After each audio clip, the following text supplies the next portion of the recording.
So how does one distinguish with all the different ways of life, calling to people, telling them that they're the only way? How do we distinguish what's the right way with all this confusion? First of all, let's get this straight. It has to be really easy to tell if Islam is a true religion or a fake religion. And it has to be real easy to see which religion on earth is the one from Allah and which is the one from men, from devils, from con men, what have you.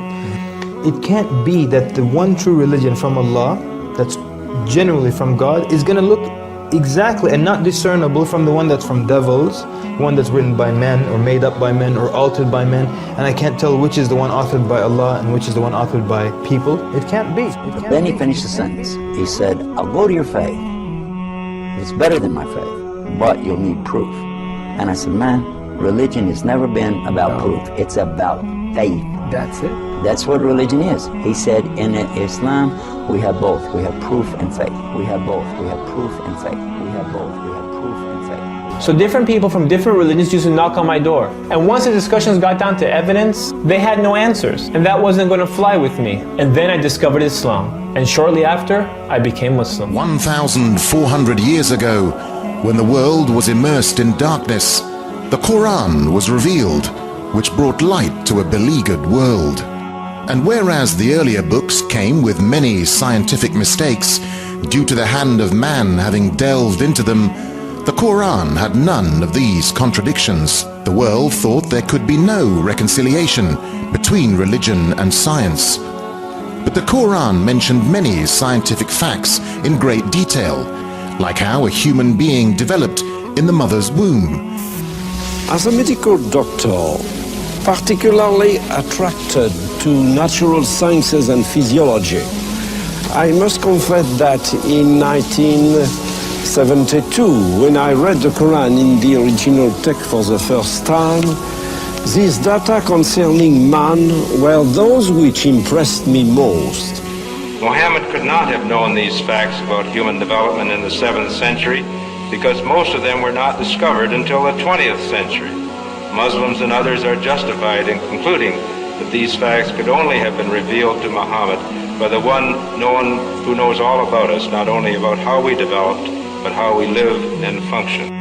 And described other scientific facts which amaze the world's renowned scientists.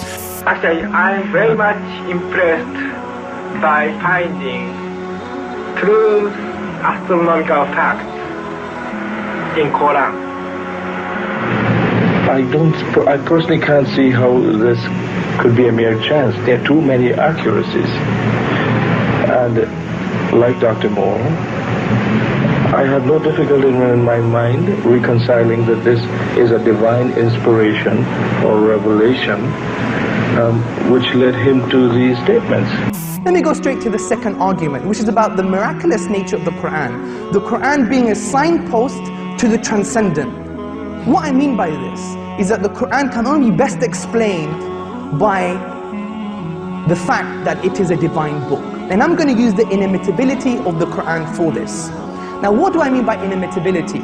What I mean by inimitability is that the Quran cannot be emulated, reproduced, matched or copied with regards to its literary and linguistic features. But since Prophet Muhammad, peace be upon him, is the last messenger that was sent to mankind, isn't it fair that his message, the miracle that came with him and his message be preserved till the end of time, so that humans can still make that judgment call whether this miracle and message is in fact man-made or divine, man-made or divine. As my knowledge of science grew, 25 years ago, in basically a flash, I came to the conclusion that the universe is so perfectly made and everything so perfectly matches together that there must be God and only one God. And only one God. So I accepted there is God, but I was not looking for a religion. I thought all religions are wrong. Christians say this is one. The Jews said Jews are chosen people, and if you're not Jew, you're not chosen. And about Islam, I only had negative information. And then when I was maybe about 1/3 in Quran, I remember telling my wife, you know, this Muhammad he must have been a very smart, very intelligent man, because this book is very clear, very logical, very easy to follow, and there are no contradictions. No contradictions. But then as I read later, I suddenly saw a scientific fact which I knew was only discovered in the 20th century. So immediately I saw that Muhammad is not the author of the Quran. That Muhammad is a messenger sent by God to give the Quran to mankind. Muhammad is a messenger sent by God to give the Quran to mankind.